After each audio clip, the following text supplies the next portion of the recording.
Hello, everybody, and welcome to the Dr. Politics Political Architect Show. I wonder where that name came from. Yeah. We're we're we're joined by the lead political architect, Dr. Dwight Patel, Thank you, Mark. Dr. Jackie Saxteen, Hi, everybody. Dr. Marcus Elzona, Hello. and our triple threat, Doctor, PhD, and medical doctor, Ryan Nidak, who's our control. We have to say nice things about it because Yeah. he controls whether or not we talk or not. He can mute us. So if anybody gets out of line, Ryan's the guy with the button. Yes. On the other hand, if anybody gets out of the line and Ryan fails to stop them, we know who to blame. And Yes. we're also joined by Dr. Mark Unkefer Esquire. Thank you very much. But it's Esquire, not in the state of Maryland. Only in DC and New York. Only in DC and New York. But Mark, for all people know, you could be in DC or New York right now because this is Correct. a virtual I show. understand. Yes. We could be anywhere in the world. Well, And here's the thing, and as Mark is known in New York as the Matlock of New York lawyers, the Ben Matlock. let's get Jason? started. I think we should get. Let's get started. Okay. Let's talk Yes. about what's on everybody's mind right now is like, when are we going to get Montgomery County and Maryland open again? Yeah. And Yes. there has been a huge amount of interest about this topic. And Jackie, why don't you explain a little bit about what the club is, the Montgomery County Republican Club has been doing to promote that and what we're doing next week? Yeah, Yes. absolutely. So as we go further and further on into this pandemic and the lockdown, and actually even Dr. Fauci's come out to say that the longer that we maintain this lockdown state, the more detrimental it is to the health of the population. We recognize as the club that people want their voices to be heard, because Governor Hogan has left it up to the counties to make their own choices. And we have been stuck in this perpetual lockdown. It doesn't seem like Mark Elrich is planning on opening us up anytime soon. So we are hosting a virtual Reopen Montgomery County Town Hall that's going to be next Wednesday in place of our direct line show at 7:30 p.m. You'll be able to log on live on Facebook Live and on YouTube. That's at the Montgomery County Republican Club Facebook page. We're going to have a really nice panel who are going to be discussing issues, everything from the medical side to the political side, why we need to reopen, why people need to get back to work. We have so many people on unemployment who still can't even get their checks. And it's, enough is enough. People have the common sense to stay home if they don't feel safe. But for the rest of us, we need to have that opportunity to get back to work. So we hope that you'll join us. And over the next week, we're going to be rolling out who our panelists are for this town hall. So make sure to go smash the like button, right, Dwight? That's on right. the MCGOP Club Smash page. that bell. So And you get also updates. go like us, follow us on YouTube. Also, Yeah. we're on YouTube. And, Yeah, but back to the topic at hand. And yes, go like the YouTube, subscribe to the YouTube channel also. But at this point, we've reached the point where I don't think these additional closures in Montgomery County are doing anything to keep us safe. The neighboring jurisdictions are all open, so those who really want to go out can do so anyways. And the restrictions at this point are arbitrary anyways and don't really do anything when every single person in Rockville is going to pack into Home Depot because they're bored. So you're really... You're nullifying the whole effect. Why are bookstores and clothing stores closed as non-essential, but pawn shops are allowed to be open? How are those any different in their ability to enforce social distancing How and come keep hundreds people of safe? people can flood the grocery store and the Exactly. Walmart, but 10, 20 people at a time can't go into a small business? This has Yeah, become and- nonsensical and arbitrary. and Ryan, here's the ultimate slap in the face. Next Friday, Prince George's County is going to open up.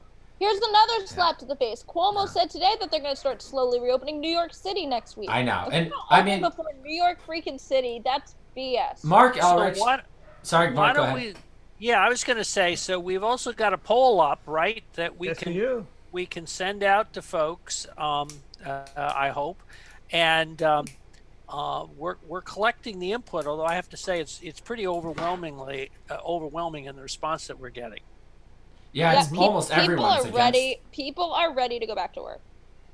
Yep. And here is I will drop the link into Facebook on our page, in our watch party. So and folks, for people who are on the fence, our metrics have been showing the downward trend that we need to see. I think somewhere roughly around the 9 days out of that 14-day marker Yeah. in every single indicator. So, I mean, we're doing Yeah. everything right. Except for one, which is, and again, this gets into the arbitrary nature of it, is where we kind of just choose numbers to say this is when it's safe, when really no one has any idea. We have a rough idea, but in terms of any precision, we have no idea. Is that we said it needs to be below 75%, or it needs to be below 70% hospital utilization. Well, it's at 75. What makes 75 versus 70? Why is the cutoff? It's been consistently at 75. It hasn't been spiking, but the cutoff happens to have been set 5% See, lower, so Ryan, it's at see, 0 out that's of kinda 14. like the nonsense with the minimum wage, how they go, oh, $15 is. No, I know. Well, this gets to the the same arbitrary thing. nature of it. By the way, the $600 a week unemployment equates to $15 an hour, which is a little bit of an interesting coincidence there, but don't want to go too deep down the rabbit hole. We're going to have some habitual commenters continuing to flood us with nonsense. Sure. But go ahead, Mark. No, I wasn't gonna stop you there, but I can observe that obviously a number of states have reopened, and so we really are fortunate, in a federal system, to be able to take a look at the success that states like Georgia, Florida, and Texas that have been reopened for a number of weeks, and are frankly doing better than Maryland in terms of increase of cases and what have you, than lockdown, which really kind of calls into question whether or not, as we have succeeded in bending the curve down, whether it's necessary to continue like that. Yep, and Dan McHugh in the chat makes a really good point. 70% of the cases in Montgomery County, the deaths, have been in nursing homes. And I think we're seeing this in a lot of states, in most states, that really those are where your hotspots are, and a lot of those numbers are spiking.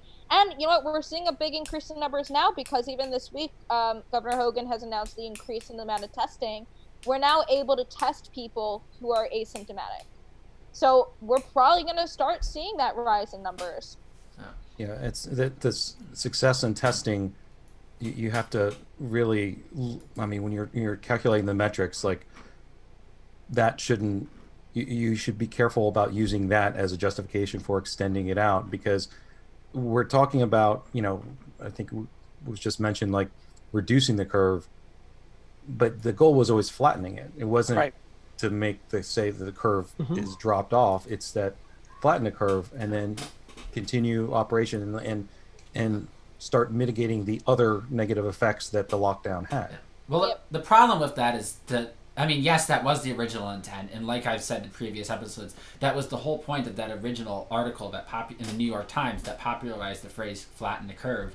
But unfortunately, and I don't want to be rude here, but I'm not sure if Mark Elrich has the nuance and understanding of science and statistics to understand that what any of this really means. I think they're acting out of an impulse and a political instinct to say, oh, people are going to feel unsafe, the cases are going up, people are going to be upset. And there's a lot of people, frankly, Mark Elrich voters in my neighborhood on our Nextdoor page that are like, oh, they get a lot of joy, right, out of calling the police on kids who are walking 5 feet apart instead of 6 feet apart. And this is the type of mentality, frankly, that we're dealing with a lot of people in Montgomery County. I hate to say it. So he's catering to that instinct instead of being an actual leader and trying to help. A real leader would help people see the forest through the trees and understand the nuance of the situation, that the increase in cases probably has to do with the fact that we actually are now effective on testing, or that even if you flatten the curve, the area under a bell curve is always 1, so the cases are going to remain the same, just over a longer period of time. But people, instead of trying to kind of provide good information, we've doubled down on giving into the fear and hysteria, and it's a shame. I never could have thought America would be like this 6 months ago. I'm afraid for what's happening to the country. The fact that people are getting joy out of calling the police on kids walking 5 feet apart, or saying that you have to wear a mask. Hold on, guys. These people calling the cops, these people have been around. These are the guys that drive around and go, you've got your car wheel is on the grass. Oh, let's call the cops. Your grass is too long, too high, so you got to mow your. These are the neighborhood busybodies. I like to call them Gladys Kravitz. These folks of the neighborhood who go around, they're just neighborhood busybodies. They go around, oh, your tags are expired. Oh, No, this yeah. reminds me more of like a McCarthy era, Yeah. call out the communists. It's And- almost like that. And these people have become who they hated the most. They have become McCarthyites. I mean, Yeah. People need to not, we can't live the rest of our lives in fear. they've Exactly. already That's what started it comes down to. finding communists in the White House. About 30, 40 years, a little too late on that, but Yeah, but it's gotten to the point where this is ridiculous and arbitrary. And I mean, I pulled up this graphic that I tweeted out from the county earlier about what's closed and what's open, and some of it's not even accurate, right? Like it has a big X next to lawn and garden stores, but my dad just went to the garden store yesterday to buy a bunch of dirt. So how does that work? Supposedly they're supposed to be closed. None of this makes any sense. It's all arbitrary. Yeah. And who can afford to comply, or get around the loopholes and comply with the regulations? And Right. the most egregious part is the fact that this is now the government picking winners and losers, and that really any business can be essential if they're clever enough to figure out how. So you're putting the small mom and pop shops without the know-how at a huge disadvantage where they'll never be able to recover. This is And I wanna crony reiterate capitalism again. at the very worst. I want to reiterate again, Dr. Fauci is even saying, like, enough is enough, it's time to start reopening. This is the beloved doctor that everyone who's saying, oh, we can't trust Trump, we gotta trust Fauci. Well, here he is saying it's time to reopen. Are you going to all of a sudden say, oh, he doesn't know what he's talking about? yeah, because he said something pro-Trump, so he's Marcus, muted do you have now. something to say? Yeah, I mean, I feel like this is indicative of a lot of government programs just in the macro sense, in that there's an emergency or there's a need, a perceived need, and an actual need at the beginning of this that said, we don't know where this is going. We need to lock down. We need to social distance. We need to try to flatten the curve.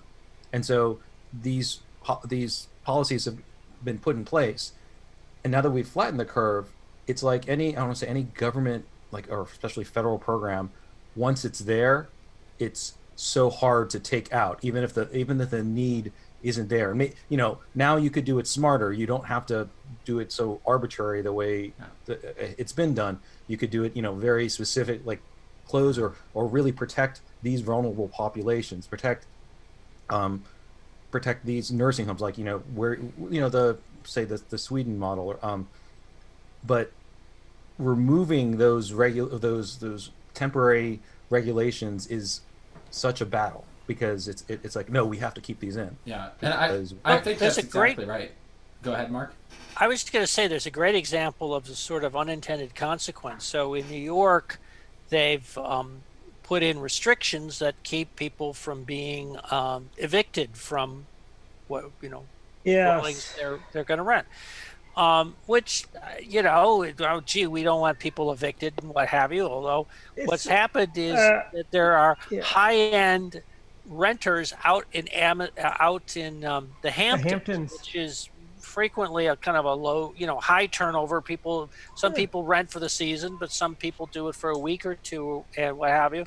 And the renters, these are really expensive rentals. These are Upper East Siders that are renting for like a couple, like 10, 20,000. Right, these are really expensive. These are not primary homes, as the general rule.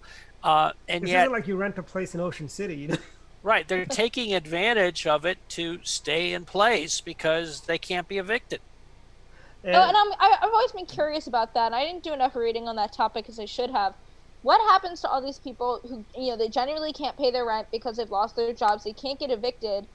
Are they just going to expect that they just automatically just pay all that backlog of rent after everything is said and done with? It I know depends on my where. building, It depends my on where you building's live, not doing Jackie. rent relief. It My seems a building lot isn't of doing rent relief. a lot of liberal states are going, and a lot of the landlords, especially the bigger institutional ones, are trying to give relief programs, but a lot of the liberal states are going to probably provide cover for people to kind of squat in place but I mean, I guess the consequence would be you've now severed your relationship with that landlord going forward. Right. So Well, I think that's the thing that some people that are doing this, and there's probably a small subset of the population that thinks they're going to take advantage of this and hasn't really thought through that they've now, I mean, they're under no obligation to have their lease renewed. So liberal states can only project you so much.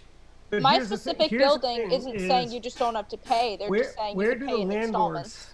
go to get their lost income and wages? I mean, Right.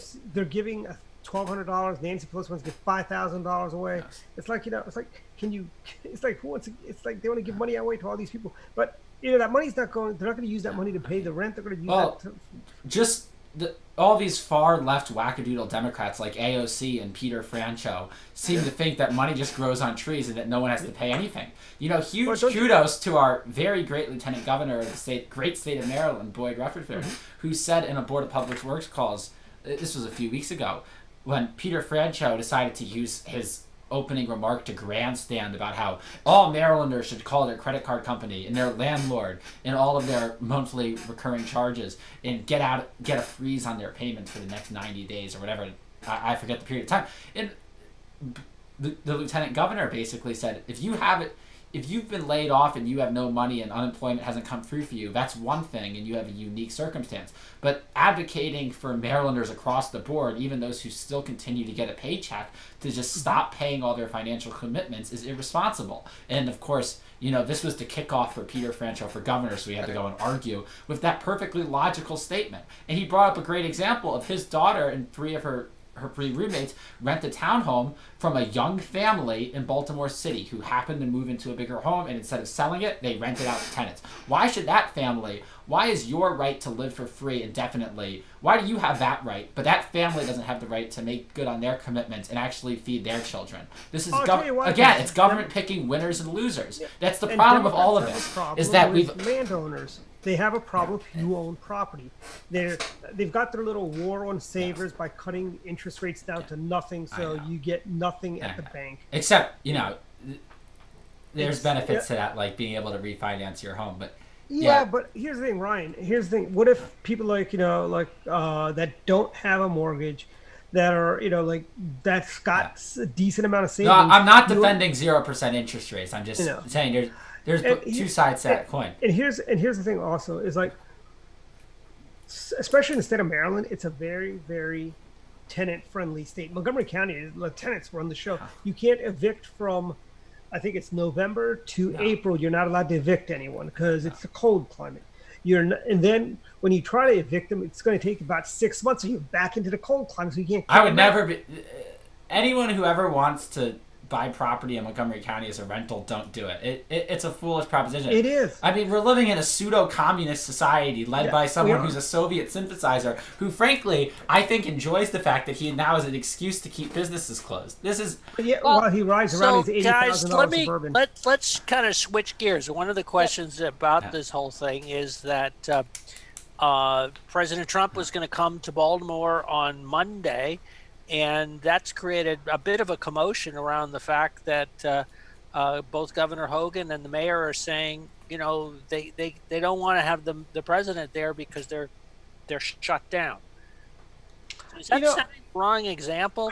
It is, because as Susan Collins told me in Maine in 1996 when Bill Clinton, because we know Susan's a Republican. Susan told me, I go, why are we going to greet the president at the airport in Bangor at 12:01 in the morning? And she goes, well, it's an honor to have a president visit your state. I'm not a partisan hack. He still is the president, and it's an honor to have the president of the United States come to your state. And honest to God, how many times have we had a Republican president come into Maryland to do stuff?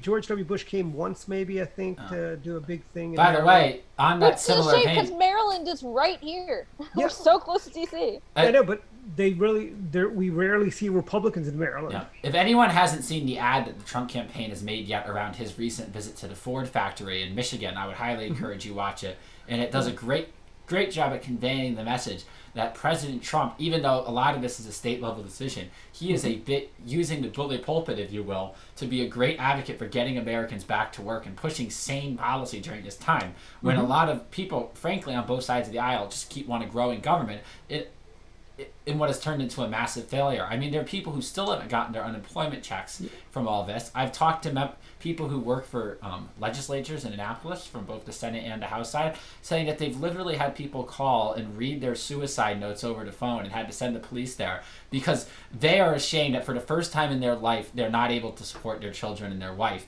And that's just a shame because it's through no fault of their own. These are people who held down held down stable jobs, did all the right things, and now because of government saying that we deem you non-essential, or your employer is Exactly. not savvy enough to get around all the loopholes so you can still operate as a garden store and sell dirt.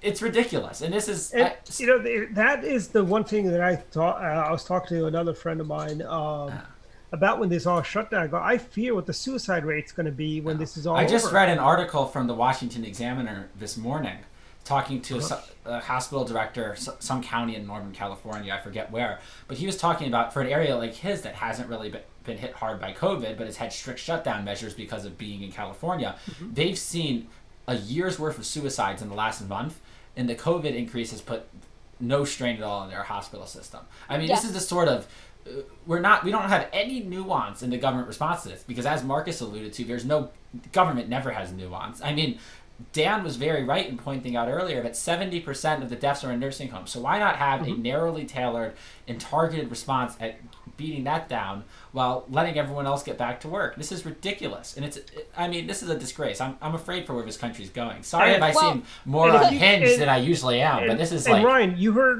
the great governor of Florida, Ron DeSantis. He basically took the liberals to task, Yeah. in his speech and in his remarks. And here's the: if you go back to the last big pandemic, the Spanish flu of 1917, 19, you know what was going on in the world in 1917, Mark?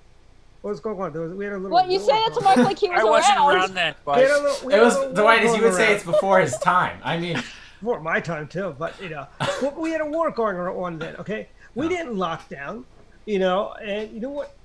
And as not to mention that our ability to handle illnesses has increased since we had no 1917. antibiotics in 1917, if I mean, remember correctly. Did we even have electricity in 1917? Yes, we did, and we also had the combustion engine, and flamethrowers and tanks. But Lovely. well, but one of the things we've Bayonets. talked about is you talked about the nursing home is just how concentrated this has all been. I mean, half the deaths, half the cases are concentrated in just 5 states, and within those states, because New York and California are among those 5 states, it's concentrated in very densely populated parts of the country, particularly ones that have a lot of mass transit. We don't know that there's necessarily a connection there, but when you look at the 5 big states, New York, New Jersey, Illinois, Massachusetts, and California, you've got significant transportation. Maryland is down there proportionally. It would be up there as well as Washington, D.C. So there's evidently, I don't know that we've gotten our arms around it, but probably a strong connection with having to, where you have to travel by bus or by train. That's what I'm scared of most, going back to whatever the new normal is. I rely on public transportation to get to and from work every day. I take the bus. I mean, I have very little faith in the cleaning abilities of well, women. we're gonna step up. We're going to do 365 times more cleaning on all of our subway systems than we used to do. We're going to clean it once every 24 hours as opposed to once per year, is what they're doing in New York City. So I really have a lot of faith that we're going to cut down on the transmission of COVID that way. Well, you I want to also shift heard- a little bit. you Yeah, also- go ahead, Ray. You also heard about their talk about public restrooms. They're gonna, like McDonald's says, they're gonna clean every hour in the restrooms. And Yeah, some of it's Makes just you like, wonder what the hell they if were you're doing it before. that little, it's almost just virtue signaling. It's the same way with a lot of colleges and universities. I know Purdue and Notre Dame both made announcements this week, and some other places in the Northeast, that they're going to move the start of the semester up a week and then end 2 weeks early before Thanksgiving to avoid a second wave, because that 2 weeks of virtue signaling and changing everyone's plans and shifting everything around is really going to stop a second wave. Again, it's arbitrary and ridiculous, and everyone But just cold wants, and flu season. I feel like it's always cold. And everyone flu just wants to. Well, that's a whole different issue. And And- universities are like incubators for it's like a petri dish for disease. But It's disgusting. No, it's kind of like a Head Start class or a kindergarten class or a first grade class or any like pre-high school class. I mean, I'll tell you, and this is only really relevant to other people on this call, but GW is taking this opportunity to finally start their renovations on Thurston Hall. Hey, congratulations! My home From away the from home. cesspool that it was, that they haven't touched It in was years. That's filthy. going to be gorgeous. Yes. It's going to be all doubles. It's going to have an atrium. It's going to be gorgeous. Anyway, Doubles? Yeah. Yeah, Used to they're have all gonna be doubles. sixes. They, Unbelievable. yeah, they had You know, sixes up you until could now. rename it after one of GW's most esteemed alumni, Roger Stone. Oh, Stone it's Hall. Dwight Patel. Well, you know who else is an alumni from GW that they could name? J. Edgar Hoover. And you know who our most You famous know, that's dropout more is? realistic in the sense that Alec there's Baldwin. it's No, not likely, but within the L. realm Ron of Hubbard. possibility of actually happening. L. Ron Anyway. Hubbard If- is our most famous dropout. Was he there when you were there, Mark? L. Ron Hubbard? No. Jesus, that's insulting. Okay, well, you So got they the have a guys Jackie who- Onassis Hall, right? Yes, and I'm not Yeah, happy JBKO. about that, by the way, Mark, because that used to be Munson, and they renamed Is it. that No, Munson? Okay. We, yeah. no, we still had Munson. JBKO They, is they different. moved Munson. You know, they should Munson just do what most other schools do and give name halls after obscure people who donate a lot of money and just avoid all of the which they That's probably what they do. name our Anyway. schools after. Why didn't Jackie O's estate just give GW enough money to build a Jackie Onassis? Why did they have to? They moved. Munson used to be where Jackie Onassis Hall is, and now Once I'm rich and famous, I'll just have him change the last name. It'll be Jackie Saxton Hall. It'll be There great. you go. Yes, there you go. Anyway, So you guys quick- are nice and fired up tonight. So Yeah. yeah, Mark, what do you got? I was going to get in. We've talked a lot over the last couple of weeks about the election, and I will say that today I got the fourth ballot in our house. Just finally arrived. My daughter got hers, which is kind of funny because she hasn't lived here. So, has everybody gotten their ballot? I've Gotten got it, mine. filled it out, mailed Everybody it put back. their hand up. No. Have you mailed it in? Oh, no, I want to not yet. opine on that. So I did not get my ballot, but it turns out the reason is so when they say that on the Board of Elections website, it says every voter will be mailed a ballot whether they requested one or not. Apparently, the hidden meaning behind this that I did not understand, that if you had previously, for the primary way back in February before it was when it was originally supposed to be in April, had requested it be sent to you online, that still holds. Now, I did not understand that is not the... I did not take that from the meaning of whether you requested one or not, you will be mailed a ballot. So I was never going to be mailed one and printed it out online. I'm glad I figured that out before the actual election. But it's just, I mean, it really By goes the to way, show you you know what's the communication weird? around this has not Have been you great. gotten your ballot, Ryan? I did. I printed it out. He printed Actually, his own ballot. I need to cover up the QR code if I do this. But I'll show you the side of how the QR code. I voted for all of the Trump delegates, President Donald J. Trump, Woohoo! and all of our endorsed candidates. So By the And way, I think all three guys on this call, other than me and Ryan, right? You're all delegates, right? yeah. Congratulations. By to the that. way, Yes. guess who is really upset about this whole voting process? oh no. And it is Tom Hooker, Democrat. You know, he goes, Why? "This is it's disenfranchising Democrat voters." How does it disenfranchise anyone? They're sending it to your house.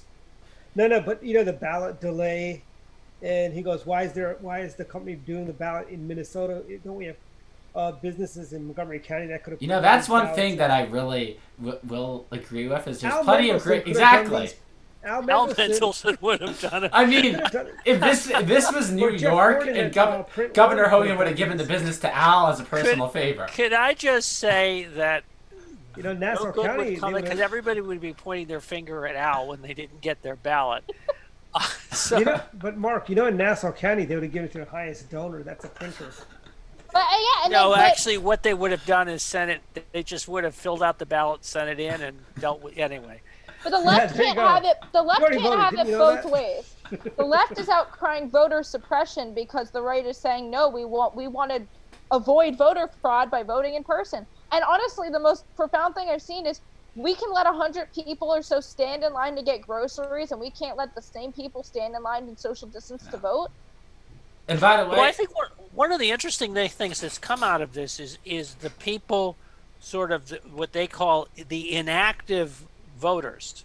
So you've got voters, or I should say non-voters, who haven't voted in multiple elections as much as 10 years. And I think when we were talking to Jim Shalek earlier this week, he pointed out that as long as mail is being delivered to a household, the Board of Elections will continue to consider. I can tell you that is not true because my roommate has not voted, I don't think ever, even though she's a registered voter, and I got my ballot and she did not get one. but some I mean, people it still could haven't happen gotten that them yet. Right, it's possible that one shows up, but I know for a fact that I believe I read if you haven't voted in the past 2 elections, that you're not getting Now one. she might not said get 3 one because she's cycles. never voted before, so I don't know if that's a Right. different. I think Jim said 3 cycles. 3 Wednesday. cycles. No.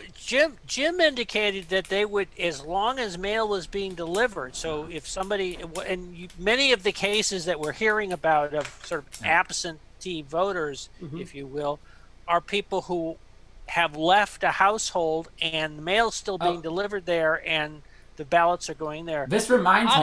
I'm curious if one is going to show up in New Jersey. I've got another thing that I discovered today, and I want to ask our resident lawyer, Mark, about this, is that in order to access my printed ballot through the State Board of Elections website, they had one of those verify you're not a robot things. But the way they did it is by having you solve an addition problem. So does that qualify as a literacy test for voting? I would I fail. no, I wouldn't get to seriously. vote. This is a real... Because, I mean, if I did not know that 1 + 2 did not equal 5, which was the true-false question I was presented with, I would not have been able to access my ballot. And if I got it wrong too many times, I don't know how your system works. You know, Wait, Maybe it locks hot me out take, for being guys. a robot. I am being informed an absentee ballot was sent in my name to the state of New Jersey. I have been a Maryland resident for over a year now. Well, the Yeah. Oh, great well, state- that's, yeah, of course you are. Hey, listen, the answer to that, Ryan, what's interesting is there was one of the reasons you've noticed is they're prepaid, right? Yeah. There's no charge to go back. And I'm not sure that's precisely the reason, but one of the reasons for that is that there's litigation in Georgia because they were going to require the voters to put a stamp on the envelope And does to that send it back. become- I don't like the idea that the let me taxpayers. finish, right? And the lawsuit was that this was a violation of the rules against having a poll tax.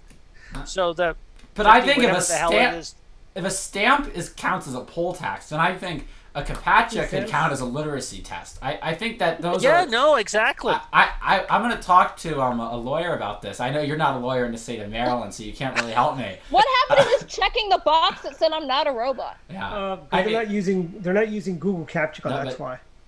Yeah. I mean, that's a valid way to check if you're not a robot, but yes, it totally would be a poll test or a Poll tax. question. Poll tax. Because The way to position that, though, is that was the question in English? it was.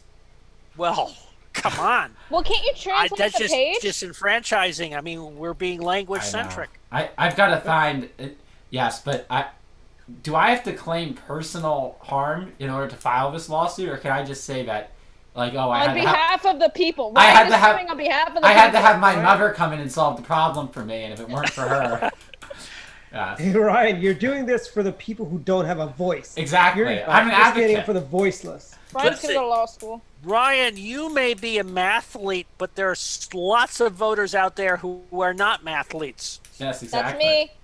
You're doing this for the voiceless. You care about the little guy. I do. I like the You care captcha about that's the like guy- put I mean, all the pictures. have you guys? of I'm not dogs. usually unhinged. I'm treading into Dwight territory in this episode with my anger towards the Montgomery County yeah. Well, government. I want to channel your anger somewhere else because today's outrage in the news today was our lovely, most likely Democrat presidential nominee, Joe Biden. He said 2 things today that were a little bit crazy. So what did Creepy Joe have to say today? Creepy Joe today he said in an interview this morning, addressing all of our African American friends out there, and I quote, "If you're having trouble choosing to vote for me over Trump, you ain't black." And this is also the same interview where he said Joe Biden is ready to defeat Joe Biden. Hey, what would have happened if a Republican said that? Well, Marcus, what happened to us lawsuit. when we had that slogan? You ran for student government second vice president. Remember, we I had a mean- nice poster But against our friend Chris White.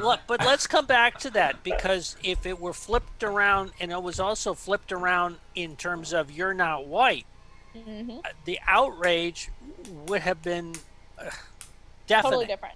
Yeah. Yeah. Here's If the- you, I'm not even gonna say it because Ryan Miner is gonna clip that little bit and say Right, Ryan exactly. Nidek said Yes, that. I think we could we don't actually want to say it, but it Yes. really it demonstrates the Yeah. sort of the weakness or the effrontery Yeah.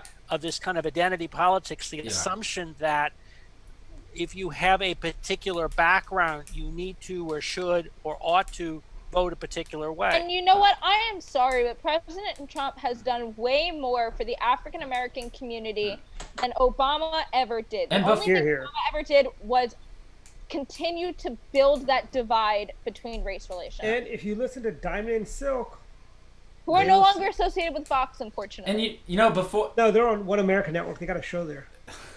it's all the Fox rejects, but anyways, No, Mike Huckabee has a show there. You know, One America. it used to be Exactly, on all Fox. the, You're all the proving your Fox point. reject. You Is just Rick made the Santorum point, there now? right? But Is Rick Santorum One America? you know, Oh, I want to But say that anyway, what did Diamond and Silk say? Bring us back. Oh, Diamond and Silk, they were talking about how they did this thing on their One America Network show about how they went into South Central LA and they go, this is what the Democrats have done. You've gotten for voting for Democrats for 50 years. And they went into this black owned business that was ransacked during the riots with when our great philosopher of the 20th century, Rodney King, and can't we all just get along? They were saying President Trump has done more for black families and black businesses than the last 50 years of and Democrats. President Trump absolutely has done more for any people of any race, color, or creed. I mean, He's helped and all Oh, yeah, human we had the beings. lowest black Pre-pandemic. unemployment rate ever, Exactly. or in a very long time. I don't know if it was ever, but it historically low black unemployment rate until Black a and bunch Hispanic. and Hispanic unemployment rate until a bunch of upper middle class liberals decided we have to adopt the slogan of "Stay home, stay safe," and nuked our economy. President Yeah, Trump and- has done so much for this country, and it Yeah. was all taken away. But I mean, I think I have some faith in the fact that all the polling so far and who do you trust more to bring this economy back to the roaring place it was, it's pretty much been Trump overwhelmingly, Yeah. especially And here's in the- the swing states that really are going to make a difference in And this here's the election. thing, Ryan. Also, I mean, here's the thing. We all may not like the stay-at-home order, but has our lifestyle really changed that much other than we can't go out No. to have But dinner? we're fortunate enough that I believe Exactly. all of us work in jobs where we're able to work from home. That we're not people that you know that need to actually This is physically be in the basically, office. you know, these are the people that Democrats always pine about how the fast food workers. I mean, what did Joe Biden call hamburger flippers and you know, it's like, you know, why don't you let these people work? You know, it's called personal responsibility. You know, we don't need a nanny state. Here's the thing: if you got the sniffles, stay home. Yep. If you've got, you know, like even if you've got, you know, like even if it's not COVID-19, if you've got a cold, common sense says stay home. Don't, To- you know, I had the flu. Was it Marcus always here? We had Bob Orlick at the convention. Was it 2019 or 2018? We had Bob Orlick. You I were think- sick. Yeah, I had the flu, but I was on the rebound. In theory, I could have probably gone there, but you know why I didn't go? I did not want to give. Dwight has just Because you're such smart. care for his common man. That's Yeah, right. I did not want to give people like Josephine the flu. You know, and for somebody like her, it would be. You know, it's. I mean, But I'm just saying. you know your party's in Ryan, trouble. Ryan, You know your party's in make the trouble. screen get smaller.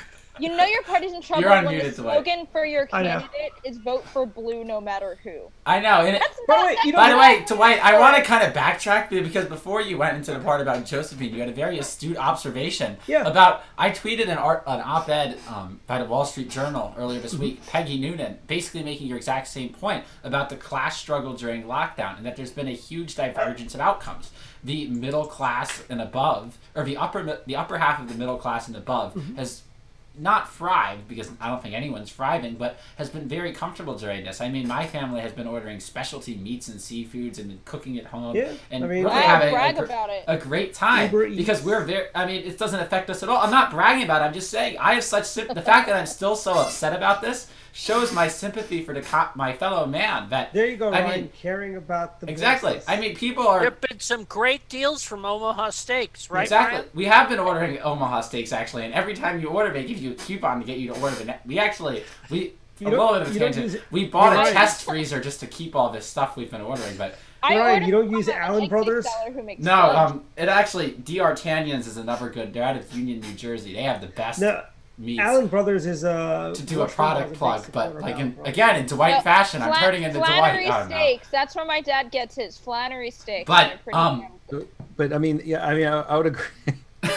Not about the steak they had. I would agree about the. Oh, I would about that, but that's separately.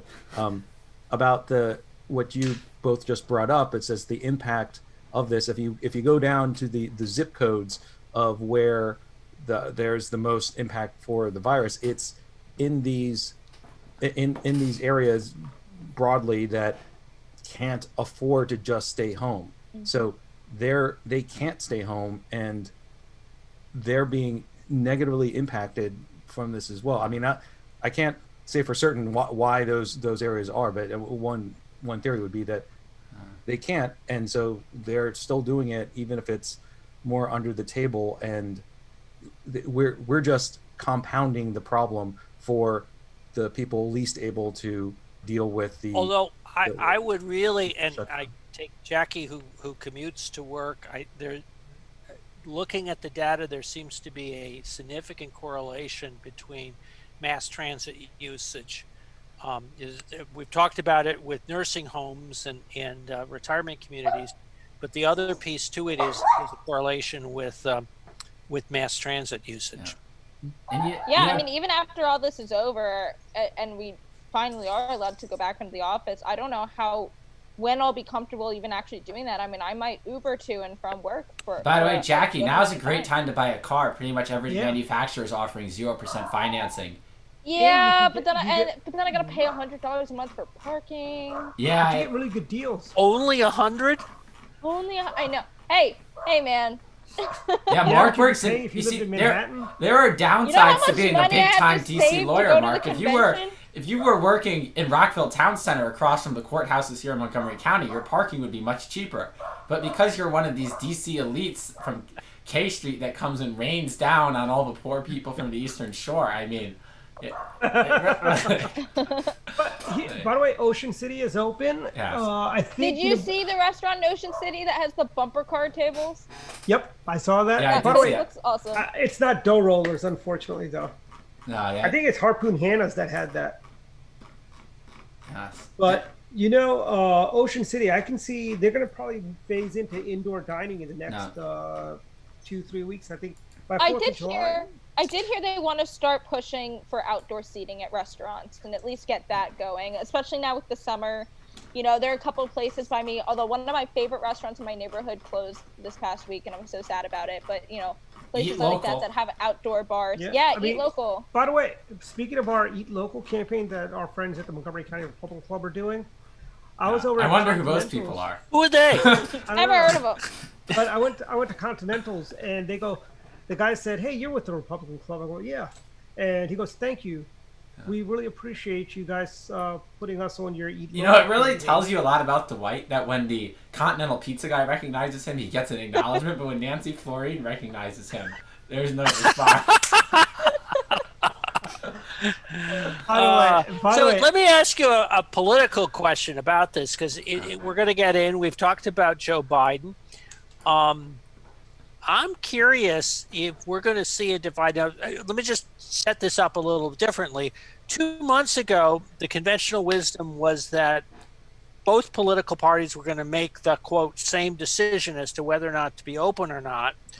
And I think at some point in the last month, it's become a little clearer that there's an excellent prospect that the Democratic Party may not have its convention, at least in person in Milwaukee. They'll figure out some way of doing it, whereas the Republicans will be more likely to be, in person in Charlotte. I mean, if I were the DNC chair and Joe Biden was my candidate, I would not. I would just cancel the convention. Just say, who Joe, wants to go? That way, it's not Joe worth does the not risk. have to. He is Joe does not have to speak. I still agree with Marcus. He will not be the nominee. I mean, this is the same person. During the primary, by the way, they would have totally used this as an excuse to torch him.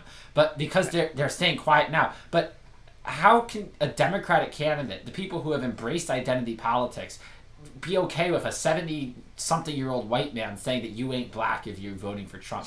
This is not something that the Democratic Party would embrace. They're all muzzled right now. But do you really think that the AOCs of the world want to stay muzzled? Even if they would... where's the response from two of his who are predicted to be his potential running mates? I mean, where's Kamala Harris? Frankly, I don't think they'd be happy with the people who are upset about this sort of stuff aren't going to be happy with a Cuomo either.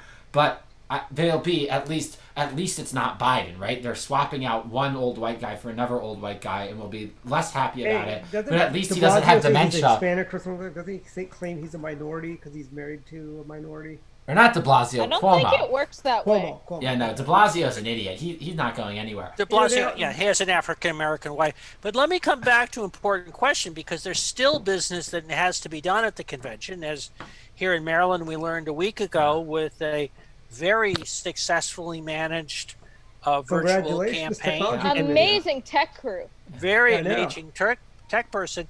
And I wonder if there's a firm, I think it's called Old Line Digital. I wonder if they'd be available to handle the Democratic convention. Marcus and I are now, I think, pulled off the most successful, and Dwight, the most successful digital convention ever held. We had a great support team led by our tech committee and Dwight and Reed, and we had a great logistics team with Marcus. I think that they should hire us for $12.50 an hour to run the Democrat convention, because beyond That is 1250, no decimal point. beyond red. I see red and blue. I see red a lot more. I like it much better. But I see green more, and like Dwight said before the show, there's a price that I can be bought for. So I would Do run you the think that the Democrats would trust Dwight to run their convention? Please, I could be better. I could be more honest than Hillary Clinton. Yeah. No, Dwight. That's not a very high bar. It's a high That's bar. pretty. Let me tell you something. You I know think what if feel? Dwight took a bribe to work for the Democrats, he would at least be ethical enough to uphold his end of the bribe. Oh, you know what I'd do? I would go up there when Joe Biden's giving a speech and throw a great big picture of Richard Nixon behind him or George McGovern. See, that That's really what I would do. help. It would be bad messaging. Dwight's I'm muted just- now. There you go. Oh God, where did that come from? I have no idea. So it's, I mean, You're back, seriously, Dwight. No, I'm saying, dude, like I'd probably do George McGovern, and it could go either way. They could all drop down on the knees and worship the altar of George McGovern, because although he is that horrible warmonger. See, if you obviously weren't at GW when Roger Stone was there, No, because I was there when Bill Roger Groening would was have there. known that the right video behind would be Bernie Sanders. Because can't you just see the waves of cheers and Joe not well anyway? Because Well, you know what? The other option is Bernie I would go with Sanders. the Macintosh commercial from 1984, where the woman runs in with a sledgehammer and smashes the big screen. Mark, I you know remember that one. I remember, yeah, the 1984 will not be 1984. No, but let me throw this in, like, to the earlier question. I feel like the trade-offs for the DNC are, I mean, can Joe Biden really give a 1-2 hour long speech? If you let him take a nap Without falling down. That's one thing. Another thing is it opens up the floor to have votes to remove him. Because of A, because of B, because of C. Canceling if you make it a primaries, virtual convention, then you don't have that ability for people to coordinate and have a sort of a revolt against their nominee, which of course just leads to, if they are successful at doing that, just leads to him being in place to be, just in the fall in the general campaign, just not, I don't know, being devastated there. I mean, the reckoning has to come at some point. I also think will they be able to pull off? Isn't it the DNC who would be the ones to put somebody else up? They might want to do this in person for that sole purpose. No, but here's the thing. They should do. I honestly, besides anything else, I think the DNC should send a message. Send a message of positivity to America, and have an in-person convention just like the Republicans. Us doing a convention in person is going to send a message to people. We are back. The economy is Dwight, open. I've got a question. Is it that they strongly encourage or enforce social distancing at a convention? How do you exchange pins with people from other states? I've got a slingshot and go, bam. It's really a logistical challenge, but And I'll hand out slingshots, and they can shoot. I the just pins think back that and forth. there is going to be some sort of effort, and Marcus, you brought up a great point about the coordination, is it makes it a lot harder online. I think if they're in person, there's definitely going to be some sort of effort from some lefty delegates to really get back on track with the Democratic Party's pursuit that's being led by Bernie Sanders to get rid of the old white men who represent the party, right? The pursuit led by an old white man. Yeah. It's And probably remember, gonna be- like the whole virtual convention wasn't. I don't think it was brought up by the DNC. It was brought up by Biden because it's to his advantage Where to someone can not hold be cue cards scrutinized behind at the the camera. because DNC. Joe can versus be in the basement the and have his DNC cup of doesn't- cocoa. Right, Take right. a little It's a- nap, you know. that's and also remember, it's the Democratic National Convention is scheduled 1 week before ours, Right. so we would, they couldn't having their virtual one. It's Well, they won't necessarily be forced to do it because they would have already done it. when Also, they, sorry, go ahead. yeah, my point is also another thing that a lot of, Democrats definitely don't understand this, but a lot of these cities have already been spending money to prepare for these major, because these conventions are major undertakings. It's like bringing the Olympics to your town. And a lot of these cities, like city like Milwaukee, really, they've already spent the money for extra security for creating the green Well, zone. it's a They've little already- different than the Olympics in that it actually yields a net positive benefit for the city. Yeah. But Yep. That's true too. But no, they don't understand the fact that there is real money being spent. I mean, the Democrats think the money's printed up in the basement of the Treasury. there's, Dave Bossie, if you're watching, there's one thing I want to be worked into Trump's speech the week after Biden is replaced as the nominee, and I want it to be Joe Biden, you're fired.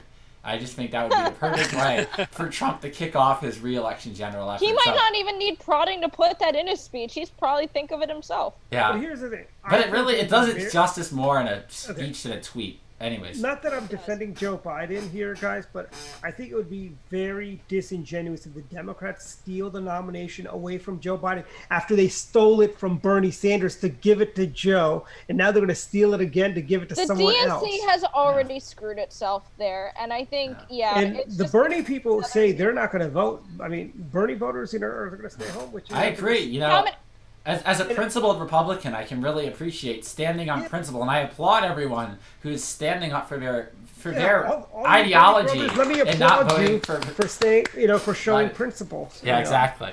How many people leave the Democratic Party if they replace Joe Biden? No one. They won't leave. They just will stay home. No, I don't think anyone would be upset if they replaced Joe Biden. The people. Sorry, Mark. Go ahead.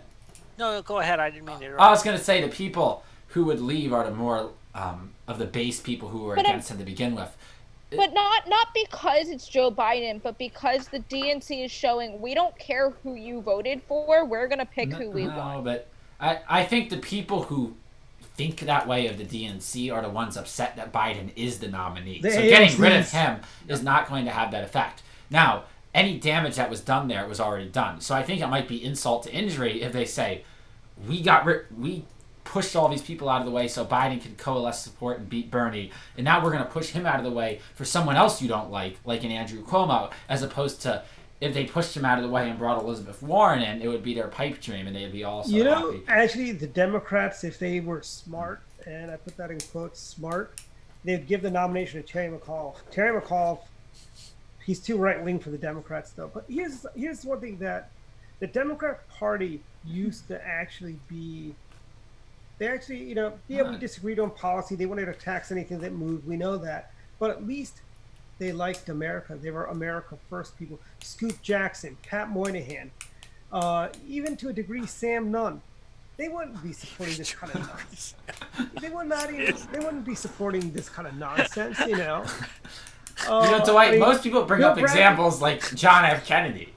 Or Yeah, more. John F. Kennedy too, but No, I whatever. wanted to get you guys some modern people that you kids might know, like Pat Moynihan and Scoop Jackson, and You do realize, wait a second, that, let me see, Scoop Jackson died 40 years ago, and Moynihan retired 20 years ago. I'm sorry, think This of is all those not- names. Kennedy really is. By the way, most- Moynihan retired most more than 20 years ago. I recognition. think it was more like didn't he retire in like 2000.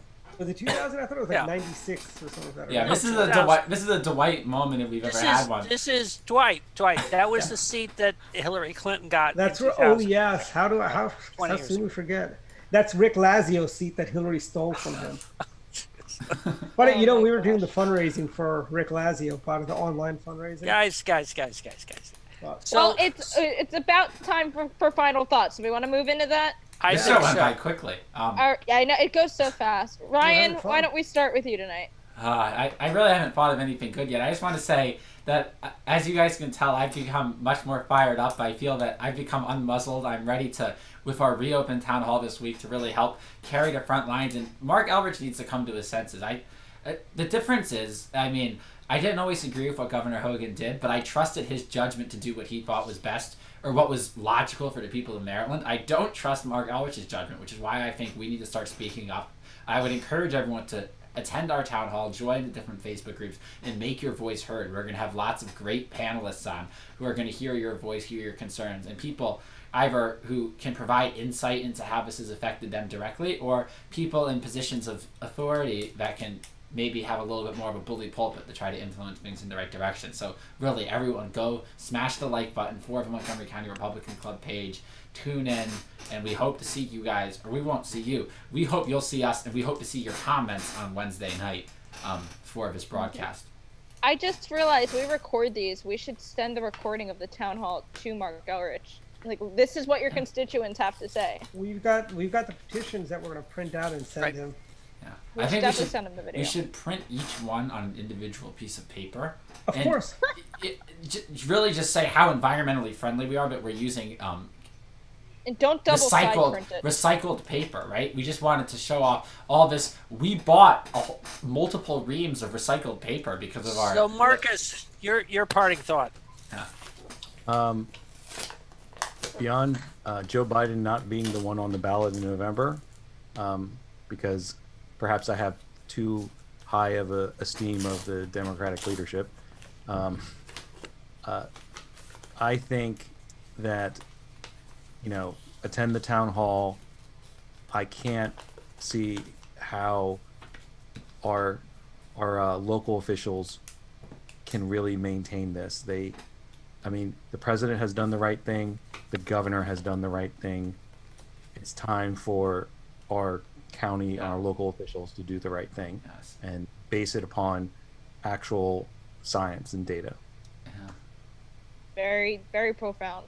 Yes. Mark, I wanted to remember the fact that this is coming up this weekend. It's Memorial Day weekend and Memorial Day itself, which is a time to really kind of reflect on the fact of the sacrifices that have been made. It's also, frankly, a special time for me. A number of years ago, when my son was in Afghanistan, it was over a Memorial Day weekend that he was injured with an IAD. He came out all fine. They were able to get everybody out, but it was as a result of the sort of an incident that took place that he ended up getting his Purple Heart. It's a time where we remember the sacrifice that people made, the ultimate sacrifice for those who've protected our liberty. Dwight, good luck topping that. Yes, I do actually. I'm going to turn to Hollywood. As you guys know, I like the CW DC Comics show. Batwoman, Ruby Rose, she has quit the show. Some people say she was fired. And what's funny is Ruby Rose, the story now they're peddling is she was fired because she was playing a lesbian character. But the rest of the story is she was criticized because she in real life is bi, opposed to just a lesbian. So they're like, why? Because when she first did the show, the biggest criticism is that she's not an authentic lesbian. So, and she quit the show, and So now ridiculous. they're saying she quit the show because all of us haters out here not liking having because the show got horrible ratings towards the end, and the show got a little too woke for my taste, But I watch have no Stargirl. idea what you're talking I have about. no idea what's going on right now. I'm sorry. Watch Stargirl on CW Tuesday nights. It's okay. Mark, sometimes it's better when you don't have an idea. I just have no idea. I don't even know what CW is, but that's It's okay. a TV channel. I It's old understand, WB. but It's the old WB, which used to be the old Channel 50. All right. That was a superstation. That's how we watched television before cable TV. Okay, For I Jack think and Roy. I'm guilty of the rambling this week, but I think we've hit it. So we're gonna. I Okay, mean, on especially that note- with the later bits about the recycled paper, and it's not really as good the second time as the Greta Thunberg thing, but it's okay. We're gonna move on. We're gonna end the show for this week. Thank you everyone for tuning in, and we'll see you all Watch on our Wednesday. town hall on Wednesday. Yeah. On Wednesday. Yeah.